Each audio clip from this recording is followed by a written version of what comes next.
I'm just back from the US where I've got to see some pretty interesting and exciting retail. What surprised me, though, was what some retailers are doing for Valentine's Day. Right now, today, it's 16 days from Valentine's Day 2024. I have Valentine's Day products in several of my shops. And of course, traditionally, this year we're doing what we've done other years, and that is focus on cards and related gifts and things like that. But some of these US retailers showed that there's a really different approach that you can take to Valentine's Day. And I want to share some of what I saw with you. I want to start by looking at a business in the US called Paper Source. Now, I'm going to do a separate video about Paper Source because that's a whole other story. But Paper Source kind of had the most traditional Valentine's Day pitch, from what you see in their front window through to you've got kind of Valentine's Day cards on the wall. Then you've got Valentine's Day gifts confronting you just as you enter the front door of the business. Really cool range of stickers, which is, I think, pretty clever. Then you've got some candy, of course, makes sense for Valentine's Day. This is the Paper Source store at Rockefeller Plaza in downtown Manhattan. Then you've got some books and other Valentine's Day items. Like I said, Paper Source, their approach is pretty traditional. It's kind of what I expect to see for Valentine's Day gifts. What surprised me was when I got to see the Lego store in New York. And the Lego store has this display, and it says, "Give love." Pretty simple message, very straightforward. And you can purchase these kind of Lego roses. So this is for 8 plus, 120 pieces, and you're going to be able to make 2 roses out of Lego in this situation. Well, you've got a bouquet of flowers, which has got a lot more roses in their gift that you're going to create and give to somebody. As I said, the message at Lego is "Give love." What I think is really clever is the tagline, "That's built to last." I mean, what a message. What an amazing message. And this is Lego. Lego is, in my mind, my ignorant mind, it's kind of a kid's store. It's, well, kids and young at heart, where people go and buy kits to make things. As you enter the store, there's this pitch for Valentine's Day. And the message is "Give love that's built to last." Absolutely clever, amazing. 5 out of 5. I think whoever's behind this at Lego has done a brilliant job. Absolutely fantastic. Then I got to see Target. Now, Target has a pretty eclectic mix of Valentines. They've got traditional cards for sure, and they've got the kitschy gifts with love hearts on mugs, and junky stuff like that.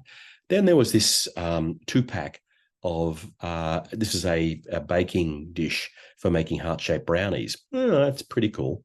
And then you've got this pack that these are cookies ready to decorate with love-related themes, Valentine's Day-related themes. Then you've got, and it's all, see the favorite day branding, Valentine's Day, day of love, favorite day, blah, blah, blah. You've got cookie icing ready to go. Then you've got next to that, choc chip banana bread mix, Valentine's Day gift apparently. Red velvet cookie sandwiches that you can make. Valentine's dip cookies. So you're kind of dipping the cookie into the day with some red sprinkles, I guess. Vanilla, which is all part of this display. A heart-shaped bundt maker, which is pretty cool. Funfetti, which is a cake mix ready to go from Pillsbury. And then you've got this Betty Crocker super moist strawberry cake mix there as part of the Valentine's Day pitch at Target. This was clever. I thought this was really clever of them to show an engagement with the season that's kind of beyond, the typical sort of greeting card. During the same trip, I got across to Brooklyn and went to Lockwood, which is an awesome gift shop. I'll talk about that in another video. But as you enter the store, there's this display of Valentine's Day related products. So, pretty cool, very Lockwood style. You've got some chocolate, you've got some heart-shaped products, you've got some jewelry down there, you've got a top you can buy, some wrapping paper. Really good, very simple, but again, very Lockwood style. You've got a bit of range. It's displayed well, very shoppable. It's not kind of in your face too much about the whole love thing. And then you kind of see that in the context. You've got Valentine's Day cards here over on the wall, and you kind of see where Valentine's Day sits within the shop. So it's not overtaking the shop, which I think is pretty cool. Then I got to, in Atlanta, see the Archer stationery business. And at Archer, They've gone. Archer's like really known for being clever in the way they retail stationery. Now here in this display, you've got the centerpiece, which is about a shared love letter for the two of us, which I think is pretty cool. Then you've got some stickers, I think they are. You've got some greeting cards, not too many to choose from. A little bit of plush. Then you've got some, I guess they're drinking glasses. And then above, you've got these surprise balls. And these are really cool. You kind of unwrap them. And as you unwrap them, there are different gifts and surprises further in, which is kind of like a version of Pass the Parcel. They've got the love candle. You've got some other candles on the other side. Really nice, very simple, very much Archer. And then, as you'd expect to see in Archer, a really good range of greeting cards. Independent greeting cards, really well made, local design, plenty of local designs, and just terrific, really different and interesting. Then, when I was in Atlanta, I also got to go to Petco. Now, Petco is this massive, like ginormous pet shop, and they're a national chain across the US. They're kind of the nemesis of local independent retail. But I just wanted to see what they were doing for Valentine's Day.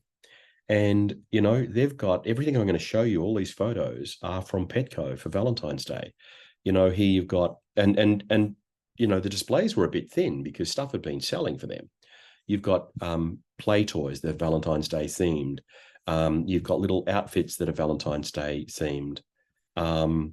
Then you've got snacks that are also Valentine's Day themed. Like this Wiggles and Wags, it's a chew, and it's all about Valentine's Day. The dog doesn't know it's Valentine's Day, but the owner does, or the owner you're giving the gift to does. And so, it's pretty cool, I guess, from that point of view. First comes love is the tagline they've gone with. So, this is a beautiful little pet toy. Then you've got some more pet toys down here, all Valentine's themed, very much about what they're going for at Petco. Then you've got t-shirts. You've got other plush items. You've got dog toys, and it just goes on and on and on. This is all in this one kind of regional suburban Petco store. All this is Valentine's Day stuff for pet owners. From the bake shop, Wiggles and Wags, you've got Bursting with Love. They are vanilla and cinnamon flavored treats. Excuse me. And then you've got rawhide kebabs, chicken, beef, and pork flavor. This got me. This is a large rawhide bone, and to make it a Valentine's Day gift, all they've done is stick a bow on it, which I think is pretty funny. My point about Petco and what Petco is doing is, excuse me, they've created an opportunity for pet lovers and people who buy for pet lovers to engage with Valentine's Day. Out of everything that I saw, I want to come back to the Betty Crocker Super Moist Strawberry Cake Mix. I saw this one at Target. I took this photo at Target. But I saw this pack in 3 other shops. I saw it in a card and gift shop. I also saw it in a Valentine's display in kind of a general sort of homewares type shop. And they're pitching this as a Valentine's Day gift. And I guess that's the thing that surprised me. For years, we've been, I think, as retailers, particularly small business independent retailers, we've been fixed about what's going to be a Valentine's Day gift. And the thing is, anything can be if you pitch it in the right way. Giving someone this cake mix, you're basically telling them to make a cake for you. It's not a good thing. But then again, you could buy this and bake the cake for them. That's pretty cool. But I think the reminder is that for any season, you can repurpose gifts that you've got to focus on being accessible for that season. That's what Petco's doing with its products. Some of it they're having made obviously for Valentine's Day, but other products put a ribbon on it and sell it for any occasion. And I think that's what we've got to do as retailers. We've got to be able to be flexible as to what we pitch. You know, I wish I had this Betty Crocker product. So I put it on the shelf in my shops right now. I think it's something that's quirky. It's interesting. It's fun. And I think that's part of what makes retail interesting for people, showing them that you've got these items that are a little bit different in terms of how you pitch the season. We shouldn't think of Valentine's Day as just the season of love, because it's a season of connection for people. You know, there's the whole Galentine's movement that we could lean into as well. But I do think it's a season where we can play outside of what's traditional. And as we're seeing with some of the US retailers, there's a lot of flexibility as to what we could class as Valentine's Day. I hope the meander today's been interesting. If not, I'm sorry. But, you know, I think retail doesn't stand still. What we do in retail doesn't stand still. And I think the more we look at what others are doing, the more interesting it is to see how far we can go with what we do in our own shops. You know, like I said, I really wish I was offering this Betty Crocker cake. And does that mean that I'm going to go and look at things like cake mixes as gift items for shops that I've got? For sure. I'm going to go and play like Petco does outside of what's traditional for these seasons. I think that's one way to make these seasons more appealing. You know, I think the same is true like with teacher gifts, you know, giving teachers mugs and pens and Apple related. So it's so boring. I think we've got to find ways to help our shoppers engage in a way that helps them feel that they're being creative themselves. They're being fresh in their approach to what might be an otherwise traditional gifting season.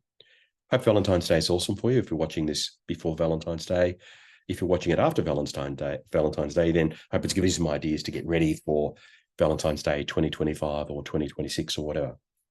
Thank you for watching.